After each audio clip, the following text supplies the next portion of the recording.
In some of my previous videos I have been shortly talking about slippers in Japan, and there have been quite some comments about them. So this time I decided to dedicate the whole video just to them.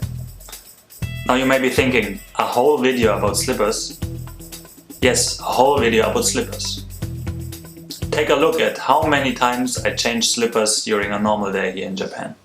When entering the house, I switch to my in-house slippers. Because it's annoying to change from and to lace-up shoes frequently, my outside shoes can be considered to be slippers as well, at least in summer.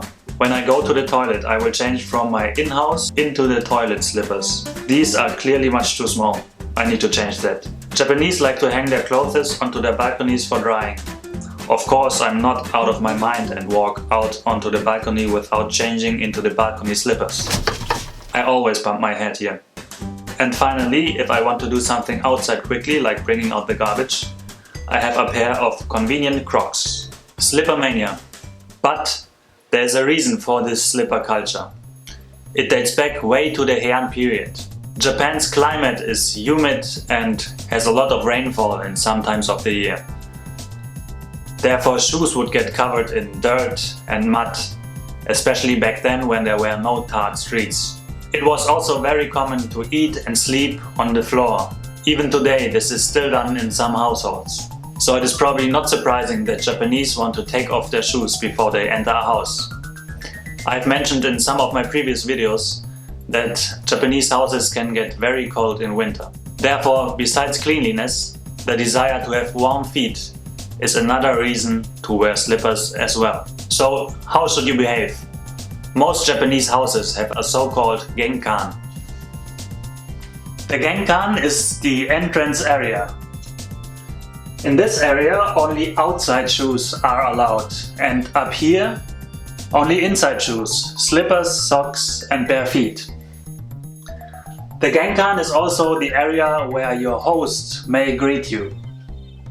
Make sure your feet don't touch the ground and step up onto the indoor area. Because you want to be able to get into your shoes easily when leaving, put them onto the floor facing the exit. Do it in the reverse order when leaving.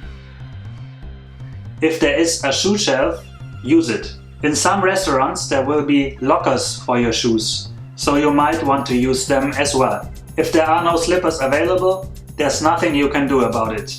So going in your socks is just fine. When you are inside of a house, you may come across rooms with tatami, rice straw mats. In these rooms not even slippers are worn. Only socks or nothing.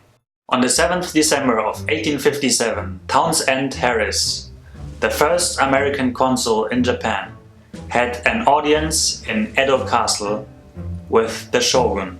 A meeting which he had long been waiting for. However, he walked right into the castle without removing his shoes. A gigantic faux pas. Foreigners. Bad manners since 1857. This will not happen to you now. Hopefully. So remember, shoes only outside and in the genkan. Bare feet, slippers and socks anywhere else in the house. Also remember to like and subscribe.